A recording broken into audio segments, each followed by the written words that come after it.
Hey, I'm back. On our recent 3-week trip to New Zealand, we spent about a week on the North Island and about a week and a half on the South Island. That week on the North Island took us from Auckland down to Wellington, stopping all along the way. We made stops in Hobbiton, we saw some waterfalls, we saw some more waterfalls, we saw some beaches. It was great. But what did we do after that? Well, we flew from Wellington down to Christchurch, and then spent a week and a half getting to Invercargill, which is at the southern edge of the South Island. So let's get into what we did. We started off with a trip to Kaikoura, which is at the northern part of the South Island, but we left out of Christchurch and spent the day up there. Kaikoura is known for a lot of things, but what it's most known for is the dolphins. These aren't the bottlenose dolphins that you normally see in North America. These are dusky dolphins. They are completely wild, and there are hundreds of them. You lose track of how many you're going to see over the course of this tour. So if you like dolphins at all, I would recommend heading out to Kaikoura. There are a couple of different options for how you can see the dolphins. One, you can stay on the boat and watch them as the boat goes around the bay, or you can choose to swim with the dolphins, which is wearing a wetsuit and getting into the water several times to try to interact with the dolphins. Now remember, these are wild dolphins that aren't in any sort of enclosure, and so what you might experience is them just zooming by and you not being able to interact with them at all. You'll see them, you'll be close to them, but you'll be down in the water, so your perspective might not be so great. Some people have a great experience with that. We decided that for this trip, we would stay on the boat. It's about half the price as getting in the water too, so we saved a little bit of money. We really enjoyed it though. You get a great view, you're up out of the water just enough. When the dusky dolphins jump, that's right, they jump, you can see them really well, and I've never seen this many dolphins before in my life, and I've seen a lot of dolphins. It's a nice lengthy experience. This isn't something where you just go out for 20 minutes and then go back. They're only cycling a few groups through each day, and it's a pretty long tour, a couple of hours. Some of that time is getting out into the bay so that you can see the dolphins, but you spend, it felt like at least an hour just going around and seeing all the dolphins. As you can see from this footage, you will see more than you can count. They don't lure them with food or anything. They are completely wild. They just like this area for some reason. After spending a while with the dolphins, we didn't want to leave straight from Kaikoura and head back to Christchurch. So we saw there was a seal colony nearby. So we went over to that. We weren't really sure what this would be like. If you've watched my North Island video, you know that we did see a very small seal colony, but it took over an hour to walk to. This seal colony was about 15 minutes, and we saw a lot more seals. Now, we didn't get as close, and maybe the perspective wasn't quite as good, but there was one seal that was hanging out very near the path, so we got to see him up close. We even saw a baby. It was pretty cute. In my North Island video, I said that I would skip that seal colony if I was pressed for time, just because it took so long to get out there and back. You basically spend a half day just to see that seal colony. This one you could see in an hour, hour and a half. It's basically as long as you want to spend, but you only spend about half an hour in all the transit time getting out to the seal colony and back. So it's a lot easier to squeeze in with something else. So I would recommend doing this while you're in Kaikoura.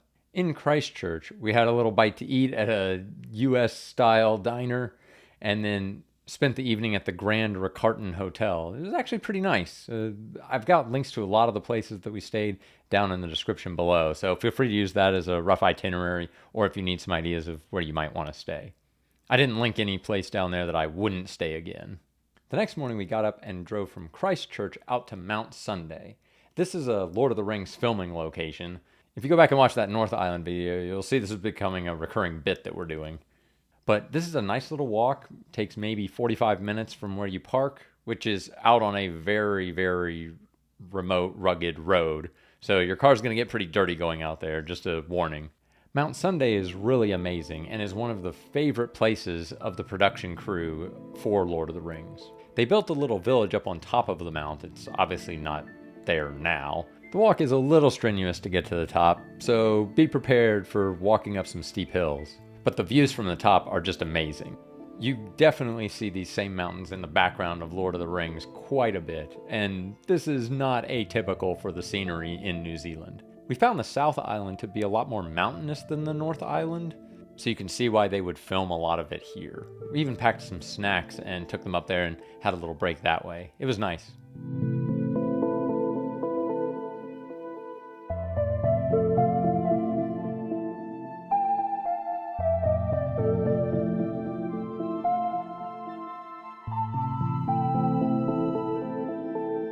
From Mount Sunday, we drove on to Geraldine, which doesn't really sound like a New Zealand city, but it definitely is.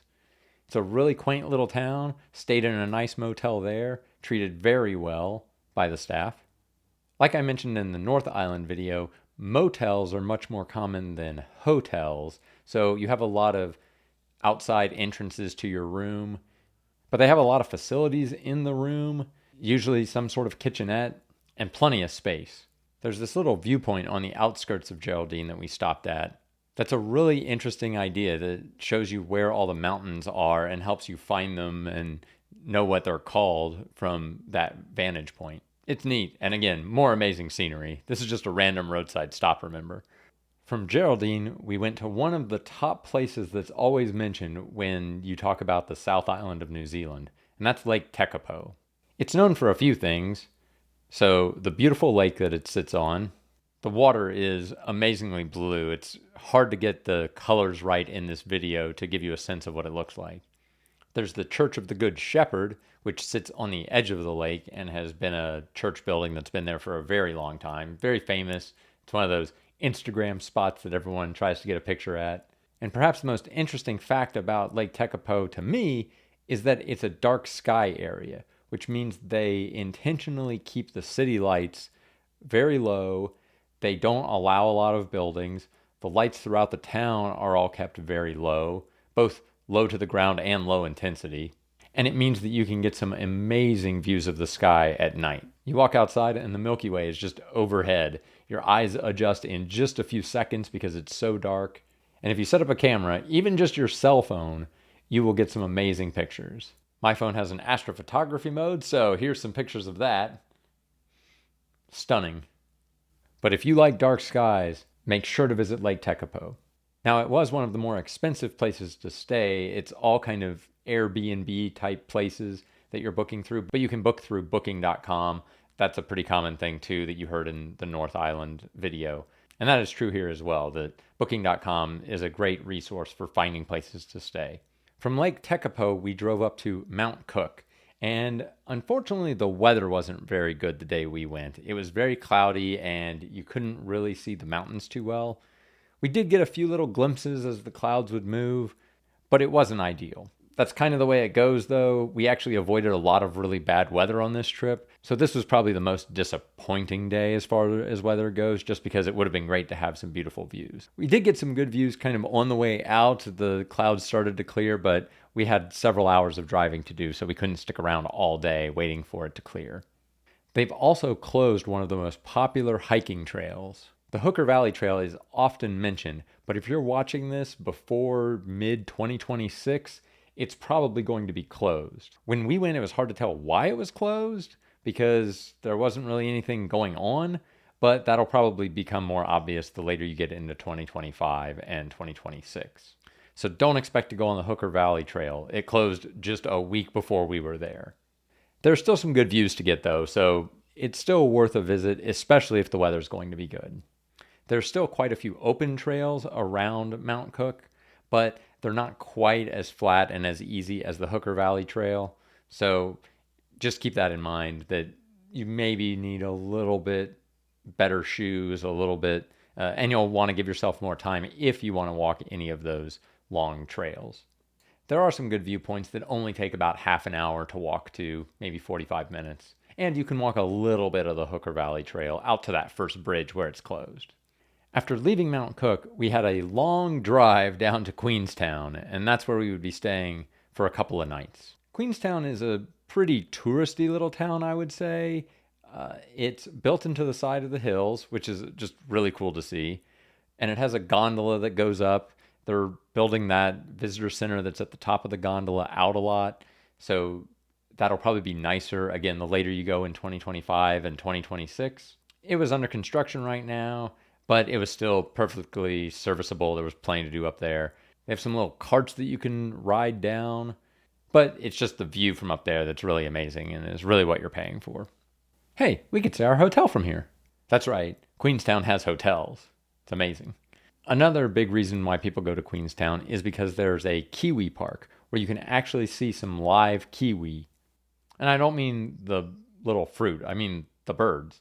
Now, the birds are nocturnal, so they only come out at night. So what they do is they actually keep them in a dark room during the day so that they think it's night, and then they turn the lights on when it's night for us, so that's their daytime. So they're kind of off cycle. Maybe they're on American time or British time. It's kind of interesting.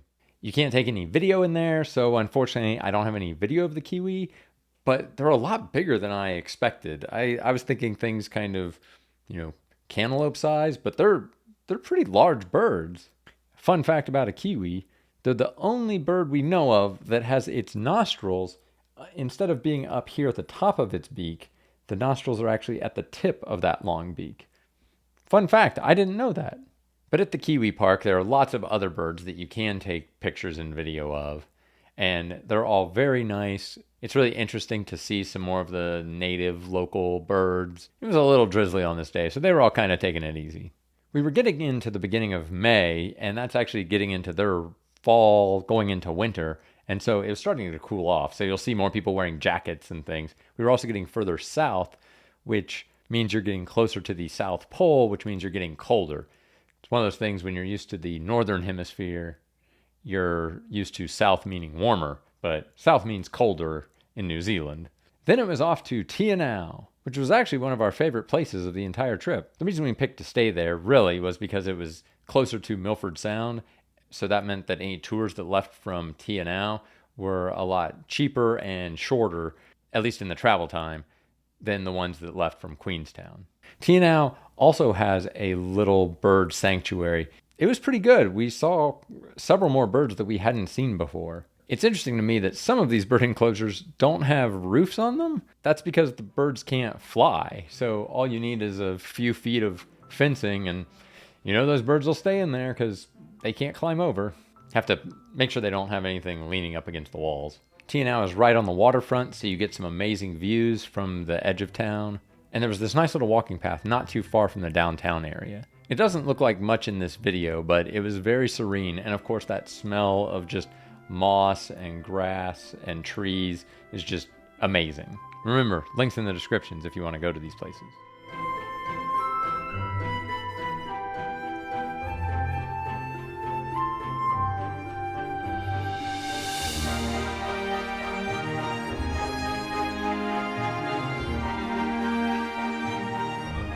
So the next day was a long day because going to Milford Sound is an all-day event. I had booked a tour ahead of time, but I asked around a little bit, and people said that the one we went on was pretty good. It's a smaller one than you might see from Queenstown and even from Anau, where it's more of a bus with a maximum capacity of about 15 people. We had 11 on our bus. It included food and this private driver that took you to all the stops. What stops you mean? You go to Milford Sound. You actually stop quite a few times along the way, either going or coming back from Milford Sound. There's all these little places that are just interesting to stop at, and I'll talk about a few of them here. Our tour guide was Sasha, and she's one of the most interesting people I think we ran into there. It seems like she's done everything and knew everybody in New Zealand. Her family works in the fishing industry, catching crayfish primarily. And as one of her side gigs, she does tours to Milford Sound, which is really driving a van out there, stopping along the way, and then helping you get on one of the tour boats for Milford Sound, and then bringing you back. So she doesn't do the Milford Sound part of the tour, but she does the tour out and back, and that's a lot. There were so many fun places that we stopped along the way. One of our first stops was this big open field pasture area that is actually used in the opening scene of Lord of the Rings. Another stop was the Mirror Lakes, which are these little, I would almost call them pond areas because of all the growth, but the water is so still that it looks like a mirror. It's amazing. And like everywhere in New Zealand, the pictures just don't do it justice. The drive out there is just breathtaking, majestic, whatever word you would want to use.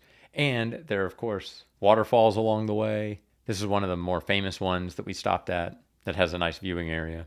You can drive out to Milford Sound on your own and park out there and get on one of the boat tours and just do that portion of it. This guided tour was really nice for a couple of reasons. One, we didn't have to know how to get out there. Two, we didn't have to make sure our car had chains if it was snowing or any of that kind of stuff. That's, somebody else's problem. We didn't have to know where and when to stop at these little side pull-off places. So that was nice. There were some places that we skipped on the way out and decided to stop on the way back because Sasha said, the view will be better in the afternoon, or there's a lot of people here, or whatever. And it was nice to have a local making those decisions as opposed to me looking at a map and trying to decide, is it better to stop here on the way out or on the way back? Just not having to worry about that. Didn't have to pay for the gas to get out there and back. Didn't have to worry about damaging my car or driving off the edge of the road and falling in this massive ravine. There were a lot of benefits. It wasn't the cheapest way, I guess, that you could possibly do Milford Sound, but I think the expense was definitely worth the experience. Would absolutely do it again and certainly recommend this to anyone who goes to Milford Sound. There's no way for the average person to stay at Milford Sound. There's no sort of lodging or anything, so you're going to have to drive in and drive out the same day somehow. So the question you have to ask yourself is, do you want to do all that driving and potentially figure out where you're going to stop, or do you want to let someone else do it? I really like the setup we had because it was a smaller group, and so it was easier to get out of the van, get back in the van, all that stuff. The big buses with 50 or 60 people, it makes it harder to stop and takes longer to stop. And so you probably don't stop quite as much. When we got out to Milford Sound, there was, of course, a lovely boat tour. Milford Sound is on the western side of the South Island and is really a fjord system. There are advantages to sunny days and gloomy, rainy days. The waterfalls, when it's rainy, are apparently breathtaking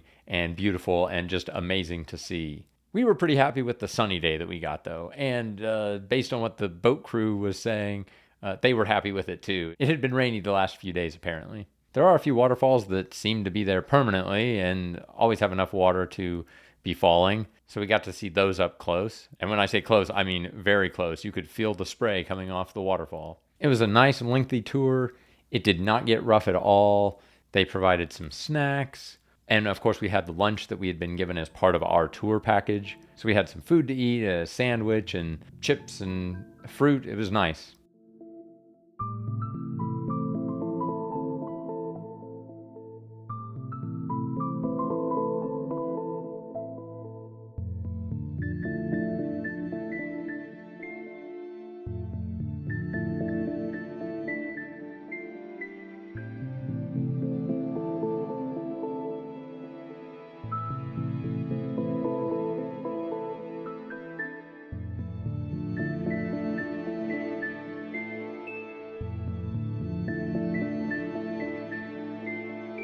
After the boat tour, Sasha took us around to this little place nearby the boat ramp facilities, the port, I don't know what you call it.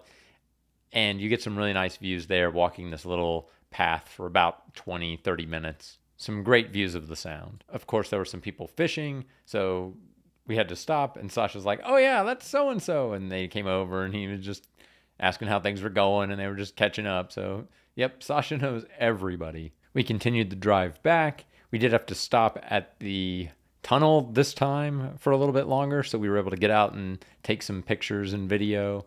It's interesting, they made a tunnel, but it's only big enough for a single lane, so you just have to wait. Got through there and stopped at a couple more places for some more amazing views. The sun was out. The angle of the sun, I think, made this area even prettier, and that's why we stopped here on the way back. And of course, just the views through the countryside, the entire hour-long drive out there are just amazing. It was really nice to not be driving so that I could enjoy those views even more than when I am driving. And we said goodbye to Sasha, and it was on to the next adventure. It's a video. A kind of unusual place that my wife found while looking for places in New Zealand was Gemstone Beach. It's named that because the variety and beauty of the rocks that wash up on shore almost make them look like gemstones. And It's very hard to describe. The videos don't do it justice. Let me do a little bit of color correction here. Okay, maybe that gives you an idea of what it looked like in person. It was a little overcast, but hopefully these colors come out. If you like picking up stones on the beach, this is the place you have to go. We each grabbed a little handful of them to bring back, but there is such a variety. It's worth the trip for sure. We could have stayed there all day if the weather had been nice, but we needed to get to Invercargill, which would be our last stop on the South Island, at least for where we'd stay at night. Our final day on the South Island had us going from Invercargill out to Curio Bay. This is an area that's known for occasionally having dolphins and penguins. It's a different type of dolphin than the dusky dolphin in Kaikoura. This is the Hector's dolphin, the smallest dolphin in the world, I believe. After a couple hours, we had enjoyed the scenery but not really seen any dolphins or penguins, so we headed over to McLean Falls. We were going to go to another beach, but it was closed. McLean Falls was a nice walk through the forest up to a beautiful waterfall that was partially brown at the moment due to rain, I guess? But didn't smell bad or anything, it just kind of looked a little dark. We did head back to Curio Bay very briefly, and it was quick, but I got just a glimpse of a Hector's dolphin. I was very lucky. It was just for a moment. And with that, we wrapped up our South Island adventure. It flew by. We saw so much, but there was so much more we could have seen if we had had more time. We took a plane from Invercargill back to Auckland, going through a little bit more security this time than we had coming from Wellington to Christchurch. And we spent one more day in Auckland at a hotel near the airport. It was a nice, relaxing day, and it just helped make sure that we got our flight home. I think maybe that's another thing that I could do differently is fly back to Auckland and then fly home the same day, just because of the timing of the flights makes that not really challenging. You can get an early flight in the day from anywhere to Auckland, and the flights out in the evening to the US are late in the evening. So you're pretty likely to get there on time. But just to be extra safe, we did it over 2 days. The flight home was very similar to the flight to Auckland, very long. I watched the documentary about Christopher Reeve on this one, and we got lucky that there was no one else on our row, so we had a little bit more space this time around too. After we landed, we realized it was actually earlier than when we had left. It's weird how that works. Now, I do want to talk about cost. If you watched the North Island video, you could see that the cost for that week was about $6,000. I'm kind of rounding things there. Go back and watch that video and you can see all the costs broken down. Now, how much did it cost to go to the South Island for another week and a half? The flights were $520. We spent $312 on food over the course of that week and a half. That includes groceries and actually dining out or going to a restaurant or takeaway. The dolphin tour at the beginning of the trip cost about $150, and the Milford Sound tour cost about $300 total for both of us. With all the tours together, it was about $600. Hotels and motels were $1,125. The rental car was about $550, and gas for it was about $213. And there were a few miscellaneous things that we bought over the course of the trip. And so the total cost for going to the South Island for another week and a half was right around $3,500. That means our total trip for 3 weeks in New Zealand came to right around $9,500. So now I just make a mental note of a $10,000 trip. You could go to New Zealand for 3 weeks. I'll say the same disclaimers that I said in the North Island video, which is these were not the most expensive places that we could find, but they weren't the cheapest places we could find. I have links to all the places that we went that I'd recommend down in the description below. So what do you think? Less than $4,000 for a week and a half in the South Island and around $10,000 for 3 weeks in New Zealand. Seem like a good deal? This was a completely self-guided tour. We didn't use a travel agent. We didn't have them book anything. We did all the bookings ourselves. You know, your mileage may vary, and it was a little stressful having to do all that planning yourself. But, you know, we made it through. I hope you enjoyed this look at 3 weeks in New Zealand. I've been Luke from Luke of All Trades. Stay curious and have a good one.